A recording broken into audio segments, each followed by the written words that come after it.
সকালের নাস্তা সিদ্ধ ভাত, ডিম সিদ্ধ আর বাসি ডাল। এর থেকে আর ভালো কিছু হতে পারে সকালের নাস্তা?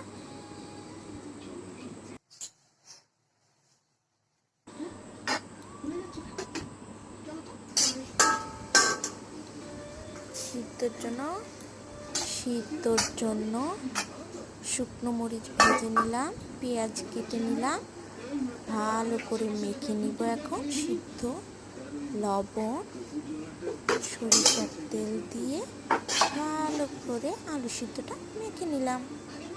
ডালগুলো শুকিয়ে নিলাম ওই চুলায় ছেলের জন্য খিচুড়ি।